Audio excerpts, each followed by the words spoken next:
Hey, it's Travis, and welcome to the Marketing Unboxed podcast. In this episode, I sat down with Mason Cosby. He is the Director of Marketing at Mojo Media Labs. If I would have talked to him last week, he would have been a marketing specialist. Talk about how that happened, how he landed the role after being laid off in the middle of COVID, having just purchased a house and just proposed to his then girlfriend, now wife. And we talk about engagement on LinkedIn, how he's been able to really start a podcast, sit down with some pretty amazing people in a short amount of time, build his following, and see things really take off from an organic perspective on LinkedIn. And we also talk about job titles, what they mean and who they're really for.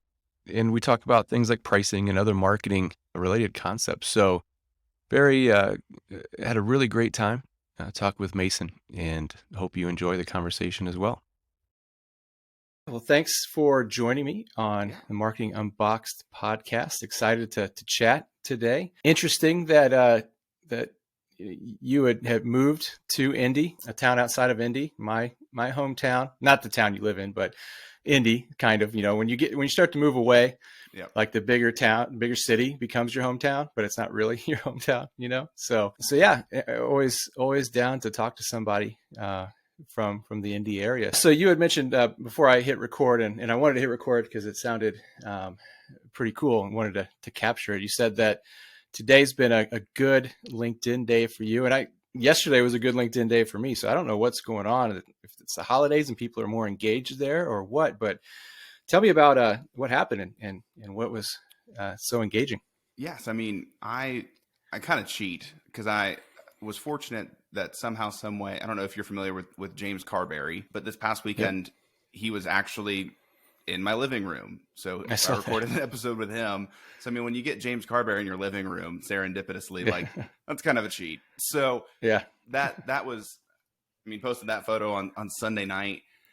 And that got a fair bit of engagement for me. And then as a result of that, also, I think I in the past just 3 days have gained about 150 followers, which again, for me, when I'm literally one or two shy of 3,000. 150 is a pretty substantial number for me. And then just over the past couple of days, I've made a couple of points that seem to resonate. Like on Friday, I got promoted to marketing director. Nice. And Congrats. I've always been, thank you.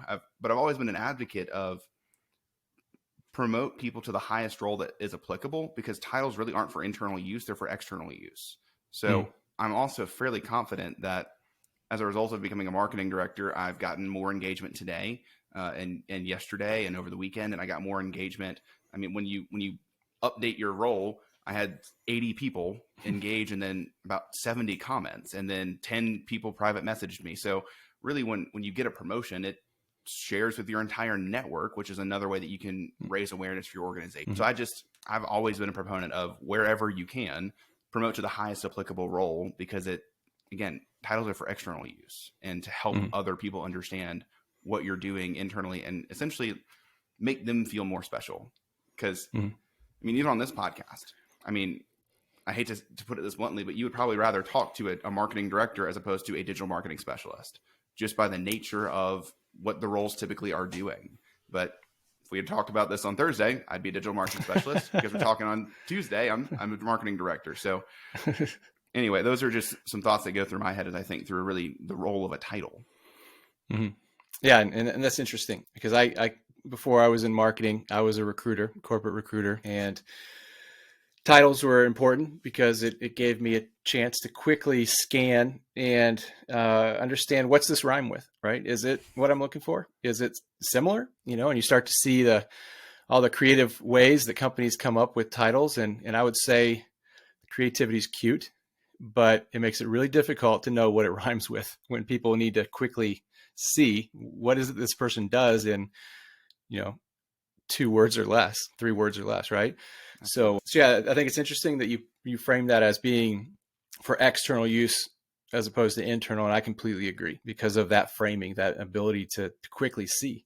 and make that connection of, oh, he's a director. I was a director, before I left. And so I know what that entails. I know what it means to be a director, lived it. So yeah, I think that's a good point. And yeah, I saw I saw your interview with James in your living room, which was really cool. So yeah, so how did how did that happen? How did you get him Yeah. to Indiana? Yes. I mean, the very long story short on that front is I had scheduled an interview with James, and then we started to just really get talking, and he kind of threw out like, I'm going to be in the area. So like, would you want to do it in person? And I was like, yeah, I mean, obviously like this would be amazing. So really, I mean, I wish there were like this much crazier story to it, but the reality is he just happened to be in the area for the weekend and said, hey, let me just stop in and record an episode, which was just nuts. That's awesome.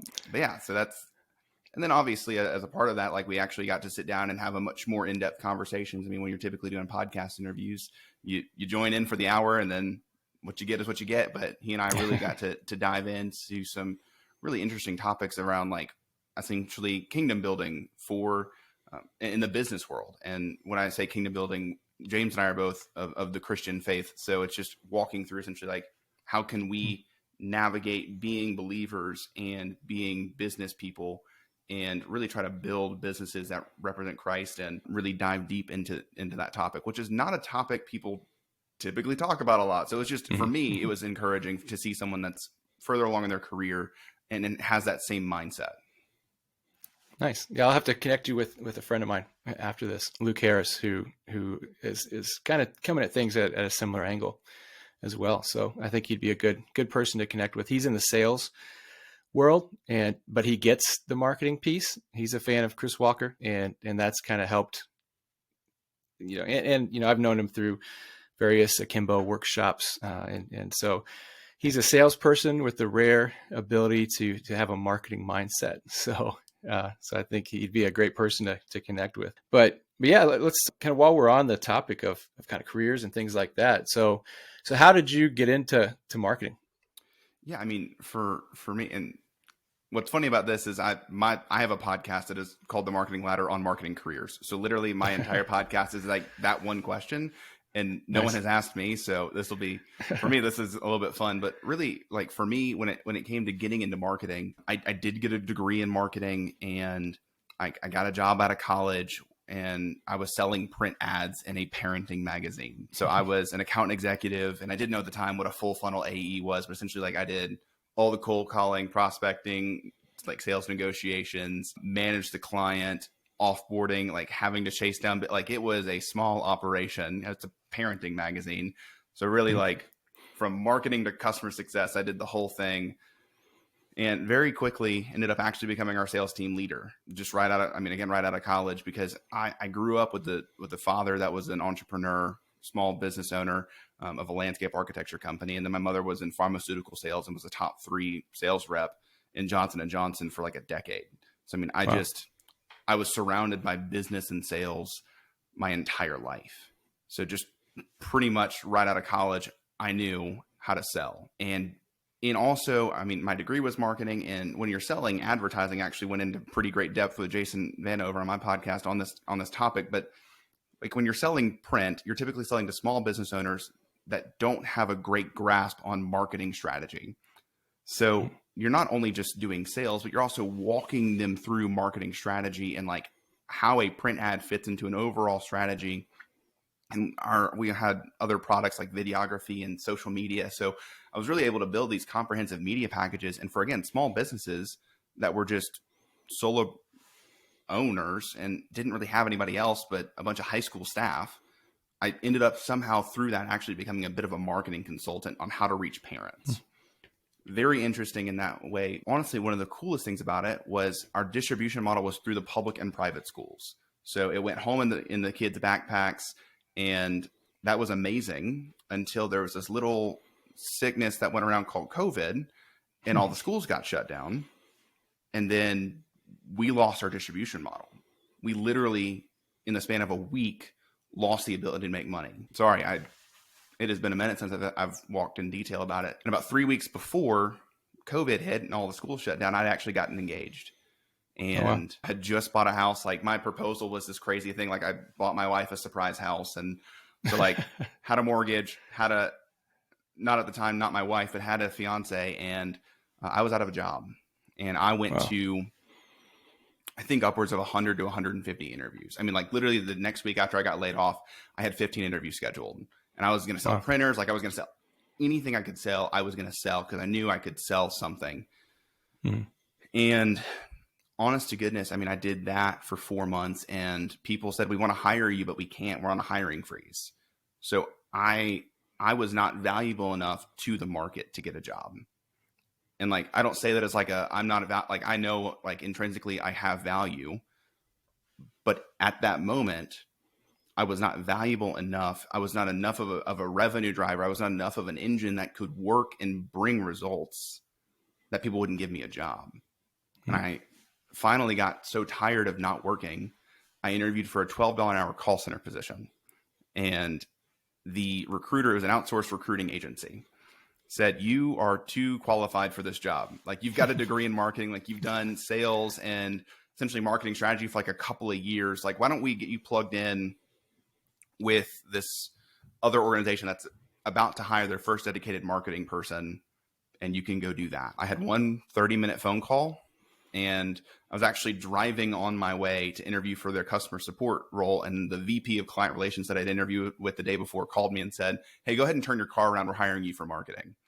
Oh, wow. So it was just crazy. And I ended up being the guy that really built it out. But the problem that I experienced when I started in this role was I got on the job. And again, I'd never had a marketing mentor. Like all of my marketing experience was selling a product that was an advertising product. So clearly the strategy is pretty limited.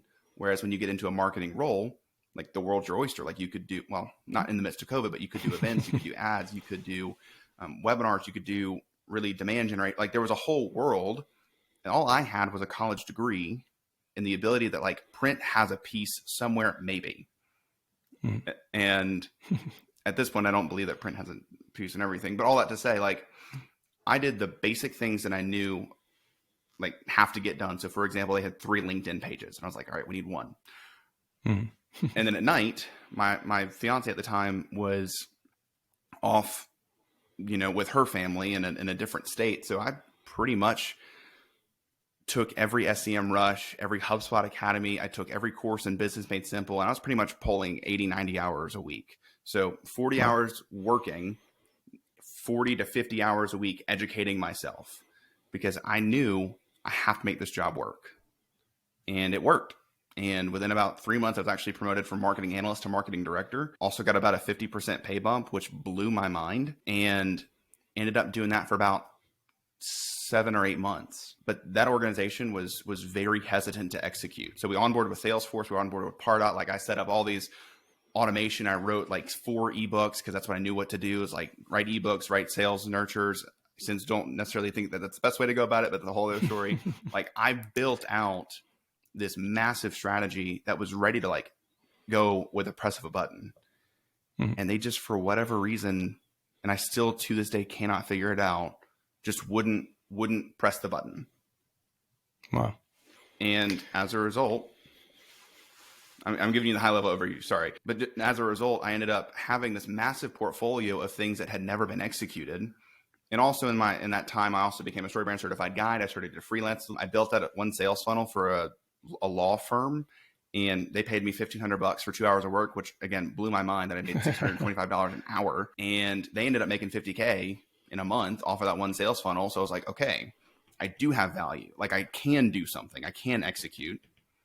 And then from there, really started interviewing at marketing agencies that were StoryBrand certified agencies and got hired on at where I am now at Mojo Media Labs. And they have given me like all the free rein to go and execute and really experiment. Our founder is literally a biochemist, so he loves experimentation, and it has been a blast. And it's just been so amazing to genuinely see the impact that marketing can have on revenue, and to Mhm. see like the clients that I'm able to help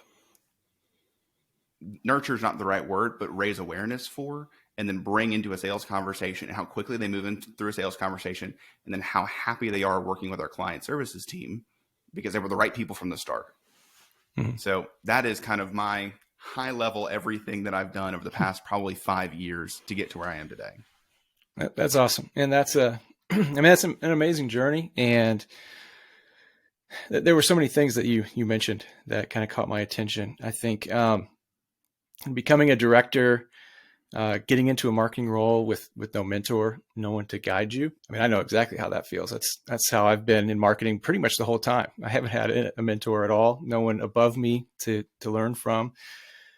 And yeah, you have to dig in. And if you want to be successful, you have to chart your own course. You have to take control of your story, right? And at some point, we'll have to talk about StoryBrand in that program because I've thought about that. I'm a big fan of Donald Miller, going through his Business Made Simple classes now. And I'm actually putting together my own workshop that I plan to launch in probably February or March. It depends on some logistics, but just this morning, I thought, I was going to offer it for half price and beta and try to get people to come and, give me feedback.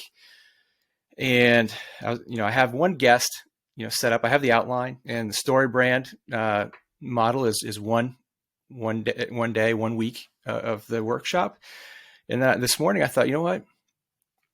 Why am I hiding behind half price? Why am I offering that, something that, I'm not confident in, and I'm hiding behind it, right?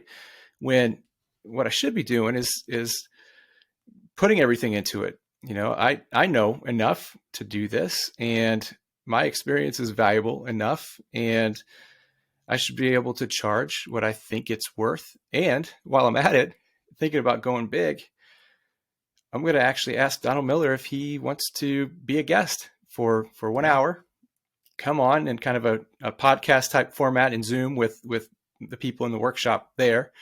And then 30 minutes do that. And then 30 minutes do Q&A with the people who are in the workshop, and go from there. Right. And so it's just, it's a mindset, right? And I've said all that basically to say it's a mindset in marketing and life, in our careers. Is a mindset. If we put ourselves in a box, if we think small, we'll be small, right? If we think big and we know that there's a lot out there, we're humble, we're willing to dig in and learn and explore, and we're curious. I mean, anything's possible, right? So, I mean, you were willing to take a customer service role, and here you are, not even a week removed from interviewing James Carberry in your living room, and now you're a director, right? It's just crazy how things happen. So, and then that project that you mentioned that the law firm paid you $1,500 for, and got $50,000 worth of value. I mean, I'm a big proponent on value-based pricing, and now that I'm on my own and I'm working on projects, I try to price it out based on value, and I try to use a 10x model, right? Mm-hmm. I want to charge you 10% of what I think the value is that you'll get out of this within a year, right? So you could have actually charged $5,000 for that. Absolutely. And told them, hey, you're going to get 10 times the value of what you pay me. And you wouldn't be lying, right? So, the thing that so you could have made $2,500 an hour. Yeah. I mean, the thing that I'll just throw in on that front though is that was my first ever marketing project that actually got executed. So, I mean, I had never actually done anything that had been put into practice. So, I mean, I honest to goodness was going based off of, I asked a bunch of other StoryBrand guys, and they were like, you should charge $2,500. And I said, okay, I'm going to do half of what you guys do, because I've literally never done this. And I followed a model and a framework, and it worked. So, I mean, I fully, if I were to go back today, knowing what I know now, 100% would absolutely advocate, yeah, I should have charged $5,000. But for me, I didn't tell the story to just be I made a bunch of money for 2 hours. For me, that was the moment where I was okay, no, I'm actually good at this. Because my day job, all I heard was go back and rewrite it. Go back and rewrite. The CEO pulled me into his office about 6 months into me writing content and copy and saying, do we need to hire a writer? Like you're not good at this. Like you Wow. really need to, like, you're just a marketing guy. Like we should probably hire somebody else. And it was because the industry was a little bit complex and they wanted to like lean really heavily into the complexity and say like omni-channel fintech infrastructure, as opposed to like making the content simple. So again, Mm-hmm. being the only marketing person in the organization, they didn't really know what they wanted. And I hate to put Mm-hmm. it that bluntly, but I did Yeah. not have the experience or the internal politicking know-how to appropriately navigate those situations. Mm-hmm. Yeah, and I think that's just something that comes with experience, right? Is Absolutely. and not just knowing when to push back and why, but really to have the confidence to know and believe in yourself, right? That I believe in this and I know it will work. And if it doesn't, at least we'll get close, right? And there'll always be testing. That's part of marketing. We're dealing with imperfect humans. And so marketing is imperfect by nature. So the fact that they didn't pull the trigger, I mean, that's just, it's a good thing that you're not there anymore, because you need to get somewhere where you can test, where you can iterate, where you can go into it with the mindset of, like Seth Godin says, like you have to always know, like, this might not work and that's okay. Yeah. Right. So you'll never learn until you get it out there. And like this project you did for $1,500, now you know that if you wouldn't have done it, you would have said, I don't know if this will work. I'm not that confident. I don't want to do this project. You would not only would you not have made 1,500, but now you wouldn't know that, hey, I could actually make 5,000 on this. And I think that's part of another thing that I find interesting is pricing. Right. It's a tricky thing, because especially in B2B and business, especially when other people are spending other people's money, like we have this weird story we tell ourselves about money, and we take our personal experience and we try to apply it to a business setting, and it just doesn't work, because, I'm thinking of this workshop I'm building and thinking of like, well, what would I pay? Well, that's not applicable, because I'm not the, $10 million, $500 million company I'm pitching it to, who can spend a lot more than what I'm willing to pay. Right. So I think it's just, and I just heard Seth, and I'm in a lot of Seth Godin workshops. And so he's constantly in my head, and he said something yesterday in a workshop, and I'm going to pull it up here and it was in the marketing seminar, and a lesson about free and about price. And today I think I got into one about pricing, but this one was about free. And he said something that just really resonated with me, and I wrote it down. I still have it up. He said, low price is the refuge of the marketer who can't figure out how to do marketing. And so if you can't figure out how to do marketing, your only go-to is, well, we'll just be cheaper. And that's just not a race you want to be in. So I mean, I simply couldn't agree more, but I will also throw this out there of, man, there is a massive movement towards a product-led growth model. And I love a good product-led growth model. And I mean, if you think about, I'm thinking about like SEM Rush, that for me was free for 7 days, and then it's, $200 a month. But I mean, just the ability to actually get in and use the tool, like you can't beat that as compared to like hopping on a sales demo. Exactly. Yeah. Yeah. And free is such an interesting topic. Have you read Chris Anderson's book about free? I forget what it's called, but it's basically about kind of the dynamics of free. I can honestly say I haven't, but I'll add it to the list, man. There's so many books out there. Yeah, so many. I mean, I've got stacks everywhere, and I don't know if I'll ever get caught up. But yeah, I think free is interesting because there has to be some kind of skin in the game, right? And that's why, I know some people, when it comes to workshops, they'll offer them for free to get people's feedback, just to get it off the ground and get the practice. But when considering that, I just think, man, will they even show up? There's no incentive. They haven't seen the value yet. They don't really understand the value before they start and enroll. And will they even show up the first day? And so, but with software, I think it depends on the complexity. If it's something that's really difficult, well, first of all, it shouldn't be difficult to use anyway. That's a design problem. And you're going to have more problems down the road if that's what you're dealing with. But if it's simple, and if people can get in and they start using it. And I think a really powerful uh, platform is one where you put in a lot of effort and it's sticky, and you start collecting stuff that's in there, right? And now you've done this work. It's kind of a sunk cost feeling of, well, man, I did all this work. Now I need to keep this, right? I ran into that with SparkToro, because it's one of those things where you can spin up, spin down. I don't need it all the time. And I was about to temporarily cancel it until I needed it again. And they touched on this perfectly, where I went to cancel and they said, well, if you cancel, you'll lose all your lists. You'll lose all the stuff you did. So why don't you downgrade from $50 to 25 and keep all that? I was like, well, the lists probably aren't that big of a deal. I can, I probably won't even need them again. I've exported them.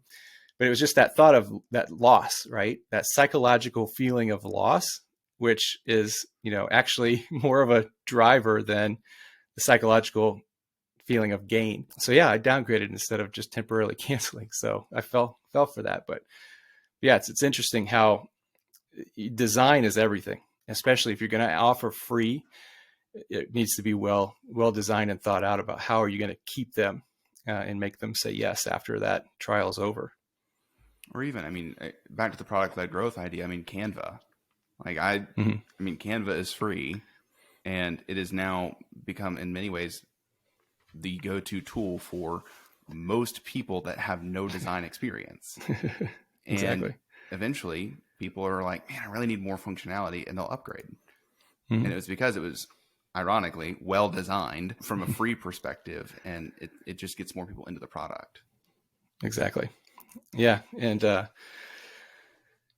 which tools are coming out every day that make things so much easier to people who aren't professionals in that area, right? Like Canva. You don't need to hire a design person for basic stuff now. You don't need to hire somebody for basic video editing with Descript. And there's so many things that are just making things so much easier that people can point to, it's bad for business and having all these amateurs out there doing this stuff. But again, to come back to Seth, because I was listening to his podcast last week, and he touched on this topic, that he feels that technology advances in making things more accessible to more people actually will help creativity. And when I thought about that, I thought he's right, because now we don't have to worry about all the technical aspects of how to just fix this one photo. We can actually go and be creative now, and we're less bogged down in just the technical aspects of these tools, of what used to be before these tools, right? So I actually think it's a good thing that these things are coming out, making it easier. Yeah, I'm a big proponent of everything HubSpot. And within my role, the only thing that I don't necessarily touch is design, but I'm spinning up landing pages, connecting everything, setting up automation, and pulling it all together, because it's all run through HubSpot. So it just makes my life absurdly easy and our marketing much more effective. Absolutely. Yeah. I'm a huge fan of HubSpot, and solutions partner. And there's a reason for that. It's just so Pardot was your previous role before this one. That's where you set up the Salesforce in Pardot. Essentially what happened there is the CEO, I threw out the idea of like, hey, we probably need some marketing tools. And they had, I don't even remember what it was called, but it was the most old contact relationship or customer relationship management software I've ever seen. It was literally just a digital Rolodex that was alphabetized, and you couldn't filter by anything. Like, it was just information was there. It was awful. So the CEO said, okay, well, whatever we get from marketing, we'll just do the same for sales. And then he took it upon himself and started to request a demo, and then said, okay, Mason, go sit on this demo. And then said, so we're moving forward with Salesforce, right? And then it was like, by the end of the week, we had signed. He was a really like go fast kind of guy. So we literally didn't vet any other vendors. And then we got into it, and Salesforce is a beast. And I'm sure that for people that want to really dive deep into it, like, it is a highly effective tool. For me, I'm more of a content strategy kind of guy, Mm. not very technical. And that just, I spent more time focused on data management and transitioning data, which Salesforce customer support couldn't help me figure out. So I literally spent a month and a half just trying to get our data over, and we never launched any. So it was just, for me, it was a mess, and I'm so thankful to be over on HubSpot. So yeah, I mean, Salesforce has, again, pros and cons. For me, not. I like the simplicity and user friendliness of HubSpot.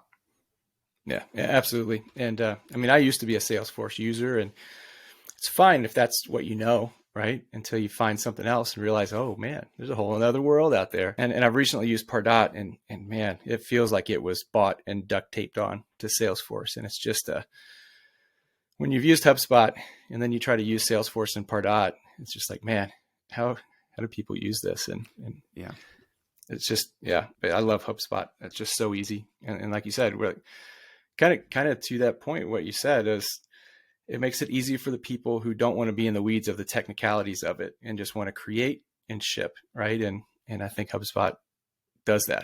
It makes it easy to do that. and the other piece of it that so apparently this is an interesting point of view. I didn't think it was an interesting point of view until somebody was like, that's not what most people think. But I think that honestly, HubSpot is the best platform for account-based marketing. Like, I don't think it's Salesforce. Mm-hmm. I don't think it's Pardot, but and the real basic concept there is because marketing, sales, and success are all looking at the same view of the customer. Mm-hmm. It inherently is more focused on an account level because everybody's got the same view across the entire organization on the accounts. So you can more easily align as an organization to more effectively go after each account. And then just with the way that everything is synced together, I mean, most people don't even know this, but with the CMS of HubSpot, you can do personalization tokens. So you can actually do personalized landing pages. So I could build a landing page. And if Travis, you were in my CRM, you could come to this landing page and say like, hey, Travis, good to see you. Here's your industry. Like, here's your role. And you can make personalized landing pages at scale, which are super effective for ABM campaigns. Yeah, absolutely. And yeah, I just kind of dug into that a little bit this past week and when I was doing an audit, and just the ability to even create dynamic CTA buttons, right? That if it's an anonymous person who's never been there and your goal is get them to download an ebook, that can be the call to action. If it's a known person, you can change it to book a call, right? And that's nice because you want to book calls, you want to get that higher level engagement, but not for everybody, right? And so to be able to offer that at scale, but into the people that you want to offer it to, very powerful, very powerful. Yeah, I mean, even on our website, we're doing that across everything, and it's just different resources depending on where you are in your overall understanding of maybe it's ABM, maybe it's website development, like wherever you are in your journey based on what we have in our information in our CRM, we then display different CTAs really across the whole website, which is just amazing that I can change 5 CTAs and then everything is different. Absolutely. Yeah. And I'm trying to look at HubSpot through a recruiting lens, and I focus a lot on recruitment marketing. And so I'm thinking about this dynamic capabilities and just thinking about, man, how much better would it be for everybody, the candidates, the recruiters, if you had this personalized functionality, if you knew that it's somebody, hey, we've talked to them in the past, really would love to talk to them. As soon as they hit the site, you have a meeting link, right? Like that's the CTA. Let's talk, right? Versus, hey, just look at this job, apply with the hundreds of other people, go into the black hole. And I mean, it's just what you can do with HubSpot. You know, I think from a recruitment standpoint, it could be game changing. So absolutely. One of the things you mentioned when we were exchanging in mail about topics is missed opportunities for organizations. So that was interesting. And when I saw you mention that, so yeah, what would you say is the biggest missed opportunity that most companies make? I mean, I think everybody that is active on LinkedIn is already beating this drum, but I mean, the fact that I was able to, in less than 3 months, I mean, I launched my podcast 2 months ago. I've recorded 20 episodes. I've got 26 more lined up for the new year. So I'm on Nice. track that by the end of February, I would have had 50 episodes recorded, entirely prospected through LinkedIn. I went from 1,600 connections and followers to where I'm now at 3,000 in, again, 2 months. Wow. And like, I'm now having face-to-face interactions with some of today's top marketing leaders. And I know for a fact that it is benefiting Mojo Media Labs, again, the agency I work for, because our target accounts are the people that engage most with my content. Like, our target accounts are the ones that are actually commenting and liking. And I had a CMO yesterday. And again, when I interviewed her for my podcast, I was a digital marketing specialist, but I had a CMO reach out to me and say, Mason, it was such a blessing to meet you this year. I still look forward to seeing what Mojo does next year. Like, Nice. unprompted. And I'm not just Yeah. saying that to be like, oh, like, I'm trying to help people understand the reality of the situation is, in the grand scheme of things, like, I'm not anyone of importance. Like, I am a nobody. I've done some good marketing for a marketing agency for the past year, and that's it. Like, that has been like the notable things in my career. And the fact that I have a following, period, like, at all, end of story, is insane. The fact that I can invite Sangram Verge, co-founder, chief evangelist of Terminus, and he says yes. The fact that I had James Carberry in my living room 4 days ago. Like, it is, if I can do this super low budget, I spend $30 a month, period, $30. And everything else is LinkedIn organic. Everything else is building a podcast. And I know that I'm driving more revenue through that than what most other organizations are doing, spending thousands. And it's only building exponentially. And if you want a prime example, again, I'm just thinking about Refine Labs. Like, I've done the math. I don't know for a fact what their revenue is, but I know that they charge $31,000 a month. And I know that their directors of demand gen are roughly managing 3 to 4 clients. So you do the math on that, they're probably somewhere in the $30 to $40 million annually recurring revenue range. And they didn't exist in 2018. Yeah. Pretty Like, amazing, isn't it? and they built a business on the back of a podcast and LinkedIn. So like, if you have anything that you're thinking through, what should I do for the new year? I've been saying, and I'm going to keep beating this specific drum of like, send out 100 connection requests a week. People give me flack for that because they're like, Mason, it's not personalized. You're like not really developing relationships. The reality is I post content daily that is helpful for the people I'm specifically connecting with. Like, I don't necessarily have to send a personalized message every single time, but I'm getting about 70% of people that I send connection requests to say yes. Nice. And by the proximity of having more second connections, that's only increasing, and more people are connecting with me. Yep. So again, Exactly. 1,600 2 months ago, now 3,000, and it's only continuing to exponentially grow. And again, 3 months ago, I'd make a post and probably get 5 likes, and it'd probably get viewed by 300 people. And for the past couple of weeks, I've gotten anywhere from 30 to 50, and my posts are getting viewed by 2,000 people. Again, that's very small scale as compared to other people that have been doing this for years. But I'm trying to give the context of this has been 2 months. Yeah. Like 2 months of dedicated time and effort and energy into it has already generated this kind of result. So again, I just think that is the biggest missed opportunity for so many organizations, is really empowering their executive leadership team to go and make connections, to actually understand, if you want to be a thought leader, if you want to get invited on podcasts, you want to get invited to speak at speaking engagements, like if you want to really be out there as a way of generating awareness for what you're doing, the playbook is really simple right now. It's post daily, connect with people, and actually maybe build a podcast so you can invite people that you would want to have buy from you onto your podcast. And that's it. Yeah. Like 3 things. It's going to take probably 2.5 hours a week. Right.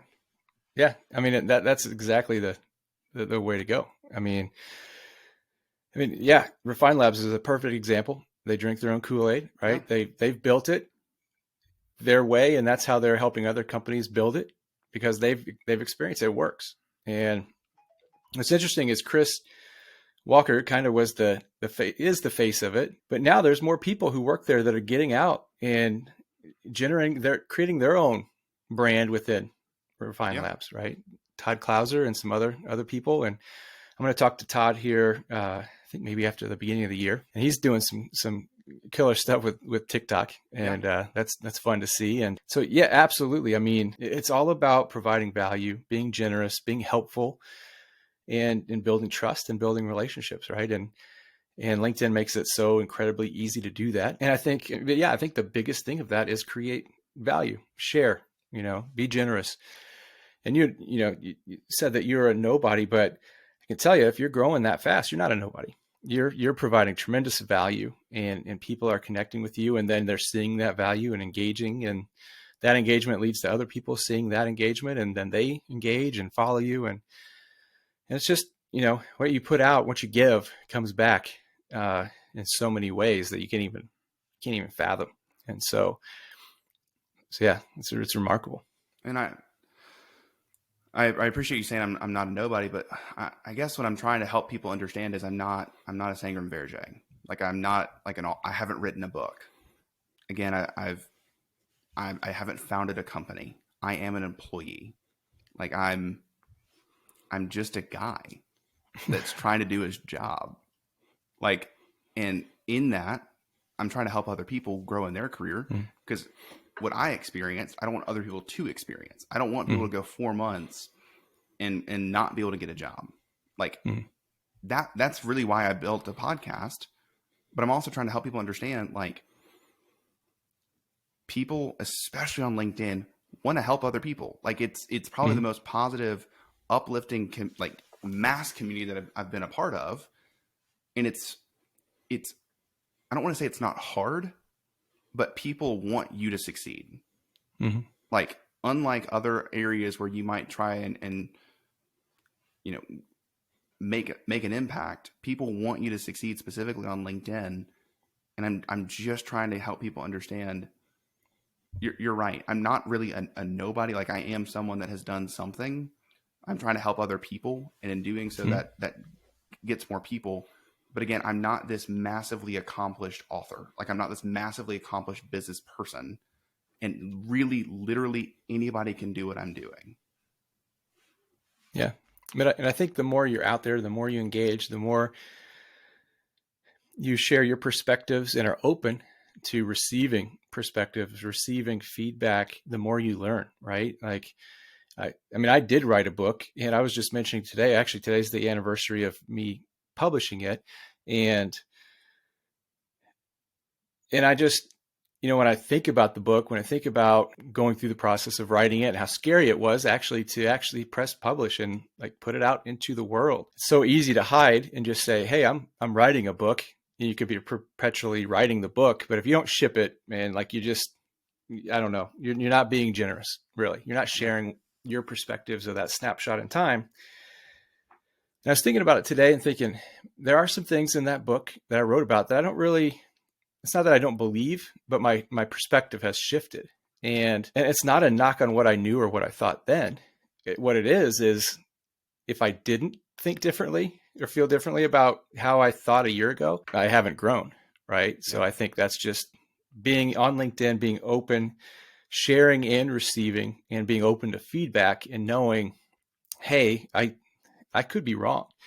And I want to find out how I'm wrong and why I'm wrong, and what right looks like. And so yeah, I think if you're out there, even if you're wrong, you just have to be out there sharing your perspectives. If you're sharing your perspectives and you're wrong, one of two things will happen. Nobody will see it. Nobody will like it. And it will not, it will be a blip on your radar only, or people will actually engage, and you'll actually have a variety of opinions that help you understand, okay, I may not have been 100% accurate on this, and these other people that know more than me are helping me reshape the way that I think about this topic. So you're growing regardless. Yeah, absolutely. And I mean, I've actually kind of built LinkedIn relationships with people because of things I've said that they've disputed or that they've countered. And I learned something. And then that just generated that much more respect that I had for them for calling me on it and explaining it in being civil about it, right? And engaging in that conversation so that I could understand the other side of things. And so yeah, it doesn't feel good when you think something and you put it out there and people are like, no, you're wrong, or, I don't agree. But if you look at it as with curiosity, as why are they saying this? Why are they, why could I be wrong? And you always could be wrong, right? Nobody knows anything about anything, really. That's where the growth happens. Yeah. Right. I mean, that's where the growth happens. So yeah, just can't be afraid. Just got to press send, right? And also, it's the digital age. So if you make a typo and you disagree with what you said, you can always either delete it or edit it. Like, exactly. Yeah. It's okay. Yeah. Yep. Yeah. I mean, I'm usually going in and like seeing a typo on something that I wrote a day ago, and I'm fixing it because it just annoys the hell out of me. Yep. But already, 1,500 people have already seen it, so it doesn't matter to the 5 who will see it now after the edit, because that thing just kind of tanks in visibility. But to me, I know it's fixed, right? Yeah. That's all that matters. But cool. Well, yeah, and really appreciate you hopping on. It's a great conversation, and we'll have to catch up again soon. I would like to chat about the story brand thing a little bit, learn more about that, and how can people, you're on LinkedIn, obviously. How else can people find you and connect with you? I mean, the big one is LinkedIn. So I don't have a website. Like, again, I'm just an employee at the moment. So connect with me on LinkedIn. If you are specifically looking for any kind of HubSpot, ABM help, that's really the niche that the agency I work for specializes in. So go to mojomedialabs.com. And then lastly, if you're looking to grow in your marketing career, I have a podcast dedicated to that. So just look up the Marketing Ladder wherever you listen to podcasts, and you'll find that there. And it is the top business leaders today talking through how they built their career. And it is inspiring. It is super helpful and helps you recognize that everyone makes some pretty major failures along the way and that you can honestly overcome those and not be defined by them. Absolutely. Absolutely. Yeah. I heard Sangram on your podcast that mentioned right out of the gate that he's been fired twice. I think we've all been there, right? Like laid off or fired. I've been both. So it comes with the territory. And Sangram came out really swinging, not just like I've been fired twice. He also said I've been a DNF student. And then he also shared that in the second year of trying to create Terminus, that he was nearly divorced. Like, wow. Dude came out with a very vulnerable, honest interview. He and Trey Shinneman was episode 6. Trey Shinneman talked about how he had to sell his house so that he could afford to pay his bills, and how he had to move his family into a 1-bedroom apartment with 2 kids. Like it, again, I am blown away by some of the things that these amazing leaders have done to really get to where they are today. Mm-hmm. Exactly. Yeah. And I mean, we could go on to another topic about this, because I have another podcast called The Winding Road about, making career pivots and kind of similar to what your podcast is about. But I mean, we see people when they're successful, and that's all we see. We don't know what happened, what they went through to get to that point. And usually it's a lot, right? Yeah. It's not smooth sailing from day one. And, I mean, we opened this podcast with me saying I went to IU. I didn't get into IU. That was the only rejection letter I got when I applied to schools. Got into Purdue, Ohio State, Michigan. I didn't. That was a long shot anyway. But I got into everywhere but IU, and it actually pissed me off. And I said, "Well, I'm going to graduate from IU, whether they like it or not. I will get a degree from IU," and I did. So, that's awesome. So yeah, you just never, you can't let people knock you down, put you in a box. So yeah, I'm going to have to listen to your podcast some more, because I love those kind of stories and learning about that stuff. So absolutely. And so cool. Thank you so much for having me. This has been great. Yeah. I really enjoyed the conversation, and thanks for coming on.